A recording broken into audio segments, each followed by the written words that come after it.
Hello world, good morning. Welcome back to the Founders and Innovators Morning Show. Today is a very special episode for me because I'm here with a partner of mine, Jim Coleman, who is the author of a great book, which maybe you want to show us, Cut the Crap and Close the Gap. And close the gap, Joy. That's what it's all about. And I it's love it. entrepreneurs and farmers and anybody that's running any kind of organization on how to get results, how to close the gap between desired objectives and actual objectives, actual results versus desired. Everybody wants to make $1 million. We're 2 months into it. How are we doing so far this year? And so you want to cut the crap and close the gap if you got a performance gap there. And that's what that book is all about. And it tells all the secrets from everything I learned at the age of 12 years old when my father made me the manager and CEO of Coleman Farm, all the way through 4 major Fortune 500 companies that I helped to manage and I was a big part of, from Pepsi, Oscar Mayer, Philip Morris, and American Express. And then all of the things that I've done both in Westchester County, New York, and Prince George's County, Maryland, and helping them to grow their economies through economic development. And you know, I've just found that over the last 40 years of working is that the bottom line is cut the crap, close the gap, focus on time. Time is money, and be urgent and be focused on getting things done. Well, let's even go all the way back to the beginning, because I know you have even such a great story of how you got into business, a great family story. Yeah. So why don't you start to tell us about the origin of the Coleman family farm? Well, I sure will. You know, it all started, I like to say I was conceived on March 27, 1888. Now that would make me 132 years old, but I'm not that old. But my great-grandfather, who had tilled this farm as a slave, he and his family, his wife's name was Lucy, and they had 5 kids, and they were slaves. And then all of a sudden, when they got their freedom about 25 years after the 13th Amendment had been ratified, James Coleman had some big decisions to make about his life. You know, he could have looked back and said, you know what, I'm a victim. I've been a slave. I can't join the local chamber. I can't get a loan from the bank. America is not good to me. I don't know how to read and write. You know, I can't get access to a loan. What am I going to do with the rest of my life? The second option that he had is he could have left America and gone to Liberia. I had relatives who grew up on the same farm who left and took advantage of a great opportunity to go to Liberia and start on their own. It's kind of like going to Silicon Valley. I'm going to start my own thing. And my relatives, one of my relatives that grew up on the same farm that I grew up on, his name was William D. Coleman. He and his mother, they left and moved to Liberia. It's called Clay Ashland, Liberia. And he later became the 13th president of Liberia.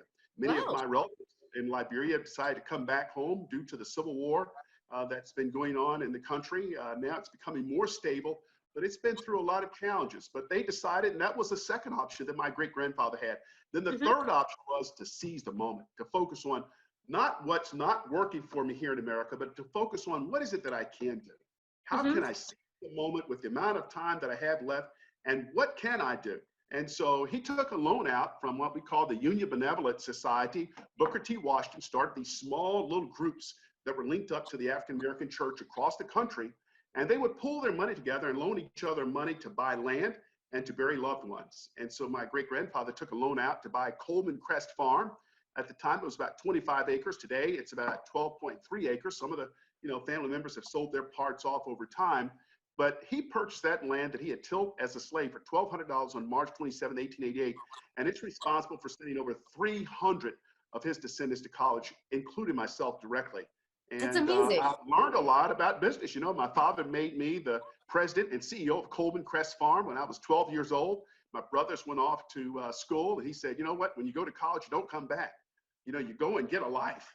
And he said, but for now, you're going to be the president and CEO. That means you take care of the pigs, hogs, and you know, you slop the pigs and take care of the cows and the sheep and, you know, help with the tobacco. And at the end of the day, when you're 16 years old, we'll have enough money to send you off to school. So he saved all the money and took out notes to be able to send me to Howard University. One of the biggest learnings that I had that he taught me was that after a couple of weeks of feeding the hogs, they were breaking out every single day. And they were snouting and pushing their noses up underneath the fence and breaking out. And I soon realized, Joy, that they were just hungry. And at the time, we could only grow so much corn and grain on our small farm that we had to buy grain from this place called Southern States. And my father had to buy this extra supply to be able to take care of our pigs. And so I just started giving them 3 or 4 more extra helpings of this corn that we purchased. And my father came up to the barn. This had been going on for about 2 months. He came up to the barn one day and said, "Look at yonder. These are the biggest hogs we've ever had." I said, "I'm doing my job." He said, "Well, you're doing your job, but you're going to break us." Now, this is a focus that this is what I call an unvarnished view of reality. You know, he said, "We've got to do something different." I said, "What are we going to do? Why don't we just get rid of the pigs?" Because I felt like if we just get rid of them, then I wouldn't have to wake up early in the morning to bring them back home. And he said, "Well, you can't get rid of the goose that lays the golden egg." I said, "Well, what are you going to do?" He said, "Well, give me a couple of days." Came back up a couple of days later, and he formed this partnership. Quite frankly, he provided service to this restaurant in Lexington, Kentucky called the Saratoga Restaurant, where they were having a problem with their slop, all the scraps that, customers would, leave on their plates. They'd scrape it all and put it in these big oil barrels. Well, the city was charging them $5 a barrel to pick it up. And my father said, "Why don't we just start doing it for you? We'll pick it up every day so that it doesn't get backed up." And they love the arrangement. That's about understanding your special sauce of your business, being very competitive. My father went in there and broke a deal up against Lexington Sanitation Department. I mean, that's going up against like a Fortune 500 company. And all we had was a pickup truck and a willingness to provide better service to the customer. So that became our competitive advantage of being able to say, "We'll give you service every single day versus pick up once." That made it easier for them to get the slop out of the way. They could better manage their inventory in their kitchen. It reduced all the problems with any accidents. It made the place smell better. They were happy and we were happy. We brought that slop home, Joy, and the pigs went berserk. Their noses were up in the air. Ah, we can't wait. They went crazy. We pushed all these barrels of slop over into the field. They just ate it like crazy. We stopped having to buy feed from southern states. That eliminated that big cost. And the pigs got fatter faster. And about 90 days, they stopped eating it because it was so much. And we had so much inventory left over that my father said, "Well, why don't you just go up the road and see if the other farmers need it?" And I did. And guess what? I got new customers that bought the excess slop. So we were getting $5 a barrel to pick it up, eliminated the cost of the feed from southern states, and generated a whole new revenue stream for our business by selling the excess slop. And that's what paid for my college education. But that's what we're going to be teaching in our Cut the Crap, Close the Gap 10X classes over the next 12 months is how do you look at your business today and re-engineer it is what folks say today, or to make it more sustainable. My father would just simply call it stop hustling backwards and don't break us. That's the term he would use. But today it's all about sustainability and redesigning and redeveloping and repositioning your business so that you can make it a profitable business to help you to meet your own personal objectives. For my father, that was sending all of his kids to college, including myself, and he did that with that little farm, 12 acres. I mean, he invented the idea of spin farming and getting more out of a small piece of land. And I took that and learned about economics at Howard University, then went off to work for 4 Fortune 500 companies. But a lot of the things that I even do today throughout my entire career are the fundamentals of redesigning, taking on challenges, not cutting and running, not quitting or throwing in the towel, but finding a way to meet conflicting objectives, reducing cost and improving profitability. And that's what you and I are going to partner with to help entrepreneurs to do that so they can meet their dreams, send their kids to college and achieve generational wealth. And that's what I'm committed to. I'm excited. So one of the things I know we wanted to talk about on this episode was this new series of workshops that we're putting on in New York City, the whole Cut the Crap workshop series to help entrepreneurs become better entrepreneurs, help them cut the crap and close the gap. We live in a money economy.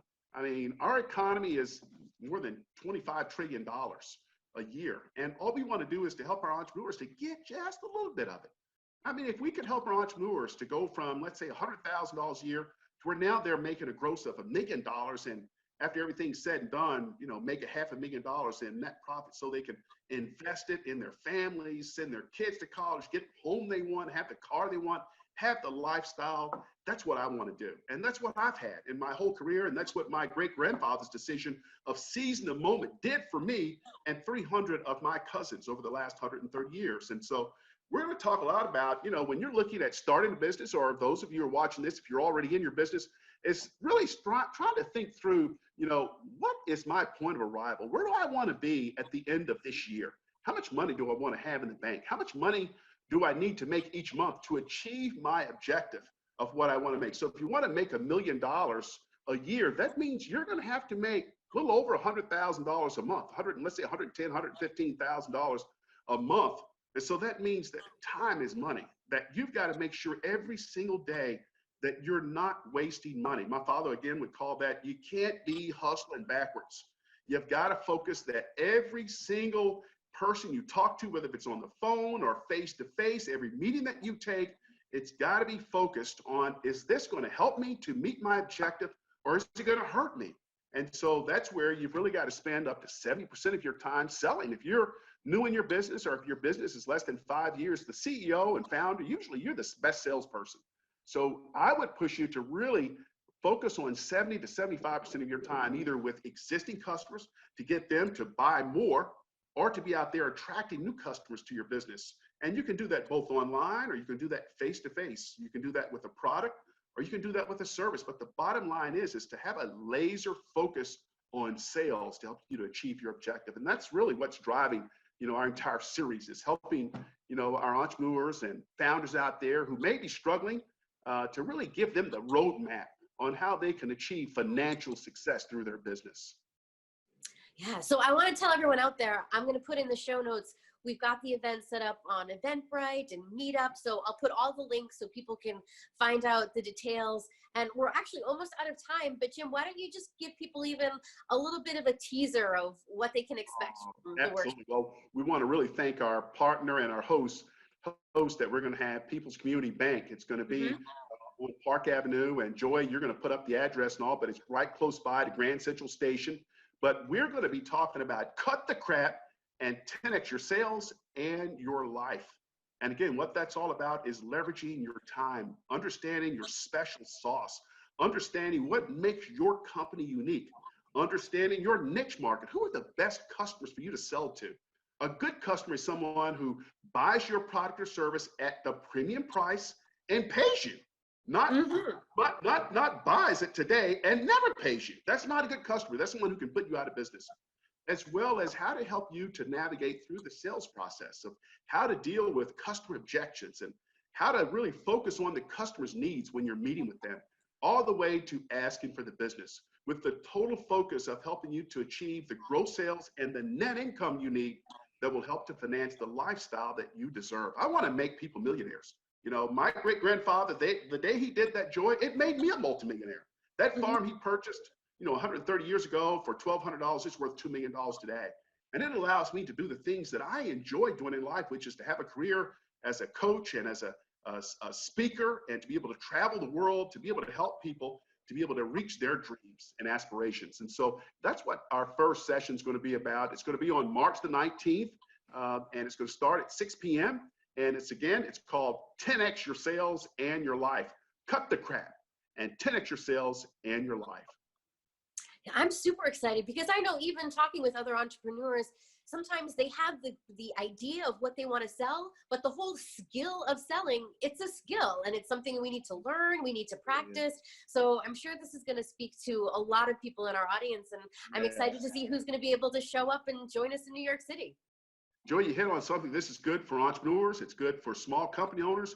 It's good for doctors, lawyers, anybody that has to try to get new customers. It's good for sales reps. It's good for not-for-profit directors. It's good for anybody in the whole development area, not-for-profits. If you're on the phone every day calling people to raise money, if you have to sell, which is most of us, you need to be at our workshop on March 19th. Yeah, and we hope to see you there. So thank you, Jim, for being here with me today. Yeah, and I hope that we see a bunch of the audience. Yeah. Cut the crap and close the gap. Make sure you get the book. It's on Amazon, or we'll have them for sale at our upcoming workshop on March 19th. You will. Well, thank you, everybody. Hope to see you in New York City on March 19th. Thanks for joining us today. Please don't forget to subscribe, review, and share this show. If you'd like exclusive content and behind-the-scenes insight, for just $4 a month, you can support us at buymeacoffee.com. Now, go make it a great day. Ask me why.